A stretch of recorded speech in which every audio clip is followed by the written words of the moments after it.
सम्मानित शिक्षक साथियों, बिहार राज्य प्रारंभिक शिक्षक संघ किशनगंज का शिष्टमंडल आज विभिन्न समस्याओं को लेकर के जिला शिक्षा पदाधिकारी किशनगंज, जिला कार्यक्रम पदाधिकारी स्थापना, जिला कार्यक्रम पदाधिकारी समग्र शिक्षा अभियान SSA से मिला। उससे मिलकर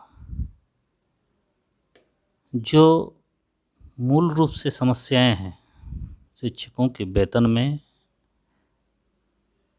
उनकी समस्याओं के जड़ पर हाथ डाला और उस समस्याओं को समाधान करने का अनुरोध किया। जो मुख्य रूप से समस्याएं आती है कि आवंटन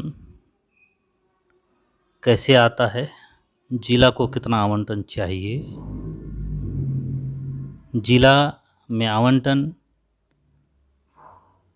आने के उपरांत क्या क्या प्रक्रियाएं की जाती है, उन सारे समस्याओं का समाधान पर आज मैराथन दौड़ की तरह संघ ने आज कार्य किया। बिहार राज्य प्रारंभिक शिक्षक संघ आपके हर समस्याओं के समाधान के लिए तत्पर है।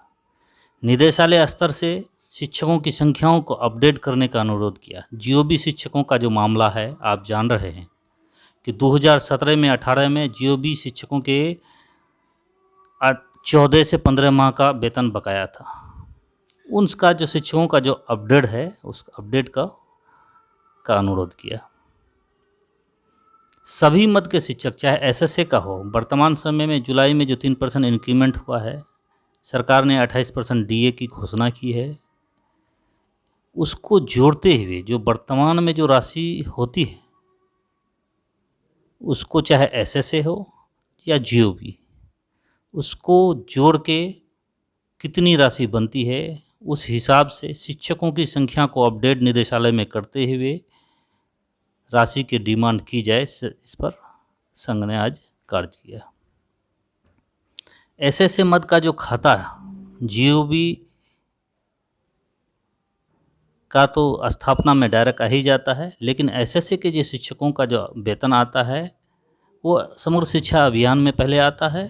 उसका जो खाता UBGB खगड़ा में है, वो खगड़ा एक छोटा ब्रांच है, वहाँ से हटाकर किसी राष्ट्रीयकृत बैंक में किया जाए, इस पर भी आज काम हुआ। DEO साहब, DPO साहब, दोनों DPO साहब ने कहा कि हम लोग निदेशालय से पत्राचार करेंगे, शिक्षकों की समस्याओं का जो समाधान है उस पर जल्द से जल्द विराम लगे, पूर्ण विराम लगे। शिक्षकों की संख्या GOB मद का जो है उसको हम लोग अपडेट कराएंगे, क्योंकि संख्या बढ़ती है जा रही है, शिक्षकों की संख्या बढ़ रही है, कुछ ना कुछ बहाली हो रही है। वो अपडेट बहुत दिन से नहीं हुआ है, 2017-18 से। उसके बाद GOB के साथ साथ SSA का जो अलॉटमेंट जो बढ़ रहा है वो पुराने दर से ही आ रहा है।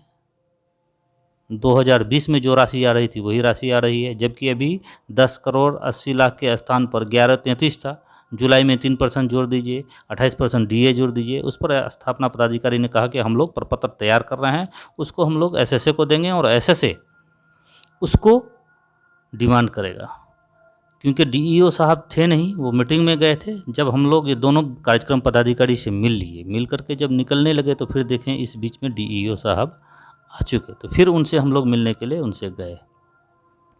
उनसे कहे तो वो बिंदुवार सभी चीज़ को अपडेट किए कि नहीं ये बहुत ही ज़रूरी है, अहम है। SSA का खाता वहाँ पर है, 5-6 दिन वहीं पर लग जाता है, तो फिर शिक्षकों को कैसे वेतन भुगतान होगा। हम लोगों ने कहा कि सर आगे में दुर्गा पूजा है, सरकार को याद आती है हमारे वेतन की कलश स्थापना के बाद, उसके बाद अलॉटमेंट वो भेजती है, 5-6 दिन अगर वहीं पर लग गया SSA के प्रक्रिया में, तो फिर स्थापना का खाता में आते आते अष्टमी नवमी हो जाएगा, तो किस दिन वेतन मिलेगा।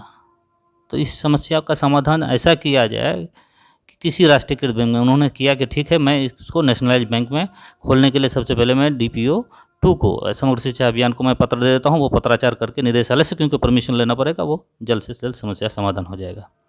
एसएसए की जो राशि है तो वो स्थापना पदाधिकारी ने बोल दिया कि मैं उसको करके अपडेट कर देता हूँ। फिर उसके बाद जीओबी मद का जो शिक्षक का अपडेट होना है, क्योंकि 2017-18 में जान ही रहे हैं कि 600 शिक्षकों की संख्या का पैसा आ रहा था, शिक्षकों की संख्या थी 1957। फिर इस बीच में बहाली हुई शिक्षकों की संख्या बढ़ी है, उसको अपडेट किया जाएगा और टोटल इंक्रीमेंट जोड़ उड़ के जितनी राशि की जरूरत होगी वो किया जाएगा। धन्यवाद। जिन लोगों ने अभी तक चैनल को सब्सक्राइब नहीं किया है, जल्द से जल्द चैनल को सब्सक्राइब करें, वीडियो को लाइक करें, शेयर करें, कमेंट करें और बेल आइकन को दबाएं। धन्यवाद।